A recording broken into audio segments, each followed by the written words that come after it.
배꼽 인사. 안녕하세요. 안녕하세요. 위클리 이벤 문희정입니다. 이학범입니다. 저희가 그 반려동물을 키우다 보면 그래도 한 달에 한 번 정도는 동물병원에 가게 되는 것 같아요. 매년 요맘때쯤이 되면은 동물병원에 포스터가 붙어 있어요. 네. 물론 많은 포스터를 보셨겠지만 네. 그중에서 광견병 예방 접종이라는 네. 포스터가 보이는데 유독 요맘때 많이 보인다라는 건 제 기분 탓일까요? 그렇지는 않습니다. 워낙 광견병이 중요한 인수공통 감염병입니다. 사람이랑 동물이랑 같이 감염되고요. 2종 가축 전염병이고 개, 고양이의 경우에는 광견병 예방 접종이 법적인 의무사항이에요. 심지어 만약에 광견병 접종이 안 되어 있는 개, 고양이가 밖에 배회를 하잖아요. 그럼 법에 따라서 지자체가 개, 고양이를 억류하거나 심지어 안락사시킬 수도 있습니다. 진짜 좀 심각하다는 건데 그렇죠. 사실 예전에는 우리가 광견병 조심해야 돼 이런 얘기 많이 했지만 최근에는 그런 얘기가 어느 순간부터 쏙 들어간 것 같아요. 그래서 우리나라에서는 발생할까? 궁금하신 분들 많을 것 같아요. 네, 사실은 광견병이 많이 발생을 했었는데 네. 사람이든 동물이든 2013년 이후로 감염 발생이 없어요. 우리나라는. 그러니까 지금 거의 9년째 발생을 하지 않았는데 네. 그렇다고 우리나라에 광견병이 없냐? 그건 사실 알 수가 없습니다. 야생동물에는 여전히 광견병이 남아있을 수도 있고요. 네. 또 북한이 광견병이 있는 걸로 알려져 있거든요.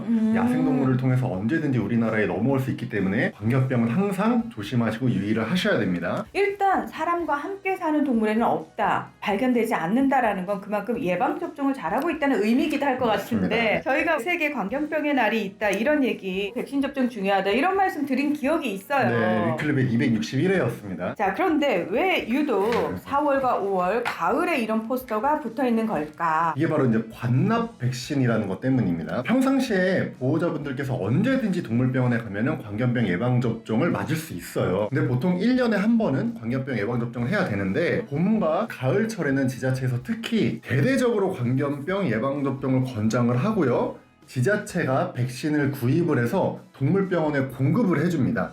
그리고 지자체가 공급한 백신이 있기 때문에 보호자분들 이 기간에 동물병원에 가면 예방접종을 맞을 수 있습니다라고 홍보까지 하는 거죠. 그러면 지자체에서 이제 이 홍보 포스터를 만드는 그렇죠. 건데 문득 지자체에서 이제 이렇게 대량으로 구매를 하게 되면은 소비자들한테는 부담이 조금 줄어들지 않을까라는 기대를 가지게 되는데 그렇죠. 아무래도 똑같은 가격을 받으면 특별히 그 기간에 보호자분들께서는 가서 네. 예방접종을 맞을 이유가 사실 별로 없잖아요. 맞아요. 뭔가 메리트가 있어야죠. 그렇죠. 그래서 평상시에 그냥 동물병원에 가서 광견병 예방접종을 받으면 25,000원, 3만 원 정도 하는데 네. 이 관납 백신을 접종할 때는 보호자 부담금이 지자체에 따라 다른데요. 무료인 곳도 있고 많이 받는 곳이 1만 원 정도입니다. 보통 몇천 원 정도 부담금만 내면 예방접종을 맞을 수 있어요. 어차피 우리가 접종을 해야 되는 거면은 요 시기에 조금 더 저렴하게 맞추면 좋은데 네. 여기까지 얘기 들으면 너무 좋아요. 지자체도 네. 잘하고 있고 우리 반려인들이 거기에 이제 호응하면 되는 거잖아요. 근데 그럼 동물병원에서는 이렇게 지자체에서 매년 뭐 요맘때 되면 요거 하세요 이러면 거기에 다 따라야 되는 건지 네. 사실 동물병원이라는 곳이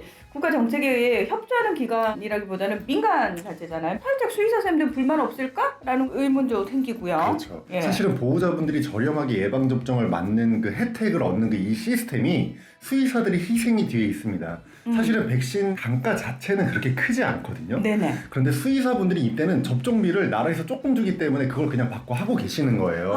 접종비가 조금 문제가 있는데요. 보통 동물병원이 광견병 관납 백신 접종을 하고 지자체로부터 받는 금액이 몇천 원입니다. 몇천 원. 보통 한 5천 원 정도 되고 좀 많이 주는 지자체가 한 10,000원, 한 12,000원 정도 줘요. 그리고 동물병원이 받는 돈을 지자체에서 다 주는 경우도 있고 네. 아니면 보호자가 100% 부담하는 경우도 있고 몇천 원에서 12,000원을요. 그 다음에 지자체랑 보호자랑 반반 주는 이런 경우들도 있습니다. 모두가 다 함께 협심해서 하는 건데 첫 번째는 생각이 드는데 네. 또 하나가 코로나19 팬데믹 기간 동안 병원에서 이제 백신 접종 많이 했잖아요. 그러면 그 의사 선생님들도 이렇게 정말 몇천 원만 받고 그 수많은 사람들 백신 접종을 해줬을까라는 궁금증이 드는데 그렇죠. 그렇게 비교해보면 좋을 것 같아요. 네. 과연 이 5,000원이라는 접종비가 어느 정도 되냐 사람이랑 좀 비교를 해보면 터무니없이 적습니다.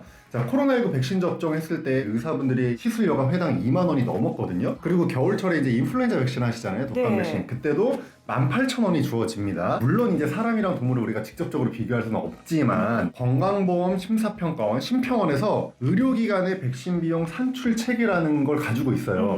이걸 기준으로 광견병 예방접종비를 한번 계산을 해보면 수의사 이제 보조원의 인건비, 소모품비, 즉 간접 의료 경비 그리고 설비 감가 삼각비 등을 종합적으로 고려를 해야 되는데요. 그러면 최소한 시술비가 이제 2만 원이 넘게 나옵니다. 우리가 병원 가서 그 동물병원의 수의사 선생님이 제가 광견병 예방 접종을 위해서 대기하고 있습니다가 아니거든요. 네네. 진료 보시다가 그 예방 접종을 위해서 오는 아이들은 또 예방 주사를 놔주는 시스템이거든요. 그러다 보면 우리가 동물병원을 이용할 때 이용하는 그 시스템대로 사실 가는 게 맞거든요. 아무리 이제 국가 정책이기도 하고 모두가 다 협조하는 분위기긴 합니다만 일방적으로 어느 한 분야에 좀 희생이 좀 강요되는 거는 살짝 어폐가 있잖아. 그리고 장기적으로 모두가 다 긍정적인 효과를 내기 위해서는 이런 부분에 대한 배려라든지 고려도 조금 필요하다. 그런 얘기를 좀 드렸고요. 사실 반려인 입장에서는 잘 몰랐어요. 국가에서 제대로 돈 받고 다 하시는 건 줄 알았더니 제대로 못 받고 계셨네요. 죄송해요. 시사쌤들한테 다시 한번 감사하다는 말씀 드리고요. 네. 자, 여러분 예방접종 꼭 하십시오. 오늘 위클리 벳은 여기서 마무리하겠습니다. 함께해 주셔서 고맙습니다. 감사합니다.